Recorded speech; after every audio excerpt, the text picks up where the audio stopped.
The Frog Prince.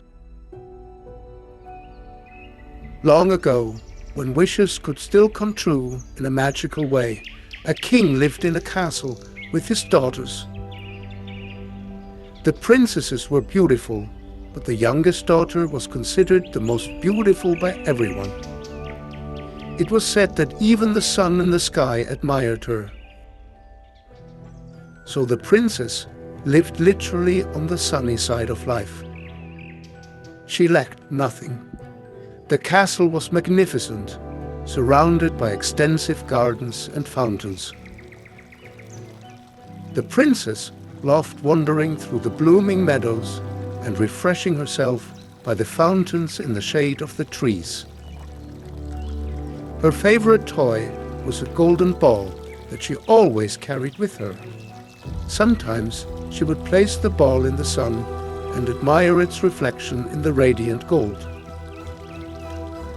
The ball was a gift from her father.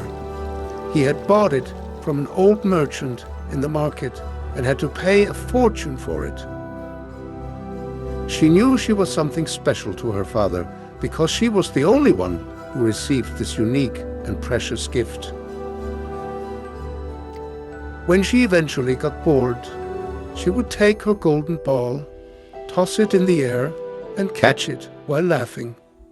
She loved this game as much as she loved her golden ball.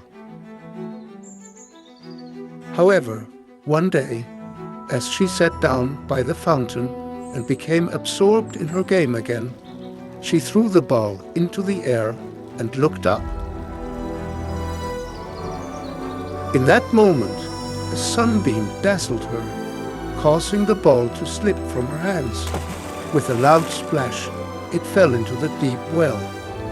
Shocked and distraught, the princess stared after the ball, but it slowly disappeared into the darkness of the well. As she gradually realized that she had lost the ball and had no way to retrieve it, she started to cry bitterly. Her sobbing and lamenting grew louder, and she couldn't calm herself down. Suddenly, she heard a voice coming from the well. Startled, the princess fell silent. The voice spoke to her and said, "Why are you crying so bitterly into the well? Your wailing could move a stone." The princess looked around, but there was no one else there. And once again, the voice spoke to her. "So, princess, won't you tell me what happened?" Then the princess saw a frog sticking its head out of the water, looking at her with bulging eyes. Disgusted, she turned her gaze away from the frog and replied, "Oh, it's you, slimy water plasher. I dropped my precious golden ball into the stupid well, and now I don't know what to do." "I saw the golden ball. It's a beautiful piece you have there. I would have liked something like that too." Tears welled up in the princess' eyes once again when the frog said to her, "All right, calm down. I can retrieve the ball from the well for you, but..." "Yes, can you do that, frog?" "Yes, but what will I get from you in return if I do it?" "Whatever you want, dear frog," she said. "My clothes, my pearls, and gemstones, and even my golden crown. You can have whatever you desire." The frog sighed dreamily. "All those beautiful things and clothes, how I long for them. But I would also like to live with you in the castle, as your friend, sitting at the table with you, eating from your golden plate and drinking from a noble cup, and sleeping in a royal bed. If you promise me that, I will descend and fetch the ball for you." "I promise you anything you want, if you just bring me the ball back," replied the princess. But she thought to herself that she definitely did not want to fulfill the frog's wishes. The simple-minded frog actually believed he could live in the castle like a nobleman. However, the frog believed her words and dived down to fetch the ball. The ball was heavy, and he had to row with all his strength to bring it up from the depths. But the thought of a warm bed and all the other promises motivated him to muster all his strength. Once he reached the surface, he hoisted the ball out of the water and sat down exhausted at the edge of the well. With a delighted leap, the princess snatched the ball and hurried away happily. The frog called after her, "Take me with you, I can't run as fast as you." But she ignored the frog's croaking and left him behind. The frog had no choice but to jump back into the well. The next day, the king celebrated a splendid feast with his courtiers and daughters. Many guests came dressed in their finest attire and took their place at the grand royal table. And when everything was in order and the princess sat next to the king with her golden ball, they heard a splashing sound, and a frog hopped up the marble stairs. When he reached the top, the frog straightened up and walked majestically toward the princess. The princess looked shocked at the frog and became visibly nervous. Her father noticed her agitation and asked, "My child, what is happening here? Does the frog want something from you?" Oh, this detestable frog. When I was playing in the garden yesterday, my golden ball fell into the well. He fetched it for me after I promised him he could be my companion, but I never expected him to leave the well. Finally, the frog stood expectantly in front of the princess and looked at her, demanding.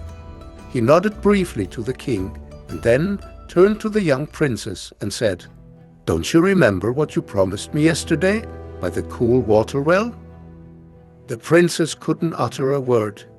She was ashamed that such a spectacle was unfolding in front of all these noble guests. This disgusting frog would ruin the feast for her. Finally, her father, the king, turned to her and said, "What you promised, you must fulfill." She hesitated for a moment and looked at her father with wide eyes. He granted her every wish, but he couldn't demand that she eat together with the frog in such a company. But the king ordered her firmly to take the frog with her.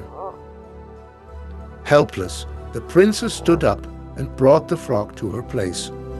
She put him on her table, and shame filled her head. "Now bring your golden plate closer to me so that we can eat together." Every bite stuck in the prince's throat as she was watching the frog comfortably eat his fill. After what seemed like an eternity, the frog finally said to her, "I have eaten enough and I am tired. Please carry me to your chamber and prepare your silk bed so that we can go to sleep." Shocked, she looked at the frog and shook her head defiantly. But her father turned to her again and said, "You promised, and now you must keep your word." But father, he is slimy, cold, and wet. I don't want to have him in my room. And I absolutely can't let him sleep in my little bed. You should have thought about that before you made the promise. The word of a princess holds great value. You will do as you promised. Angry and with tears in her eyes, she took the frog in her hands and brought him up to her chambers. The princess placed the frog in the farthest corner of the room and was about to lie down in the bed. But the frog also wanted to sleep in such a warm and beautiful bed again. So he crawled over to her and said, "I'm tired. I want to sleep as well as you. Lift me up, or I'll tell your father." The princess became angry. The nasty frog had spoiled the entire celebration for her, and now he really demanded to lie in bed with her. Anger overwhelmed the princess. She screamed at the frog. Now you will be quiet, you wretched frog. And she grabbed the frog and threw him against the wall with a leap. When the frog touched the wall, there was a horrifying thud. Sparks flew, and a miracle happened. For it wasn't a frog that fell to the ground, but a beautiful prince. The curse was broken. Once, an evil sorceress transformed him into a frog. Whether out of malice or suspicion, no one can say for sure anymore. Only his faithful servant Heinrich refused to leave his side. And now this wicked spell was finally over. In the following days, the two became good friends. The anger was forgotten. The loyal Heinrich quickly learned about the prince and his transformation. After all, he had settled not far from the well. With a magnificent carriage, he picked up the young prince, who bid farewell to the royal family gratefully and full of joy. Now he was free. Together with Heinrich, he rode out into the countryside towards freedom. As they had traveled a distance, the prince heard a loud crack and was startled.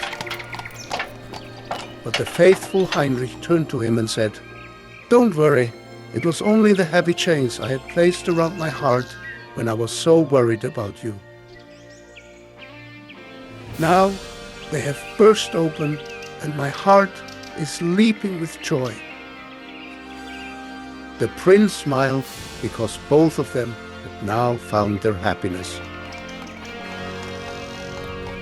And indeed, soon everything would change for the fairy tale realm.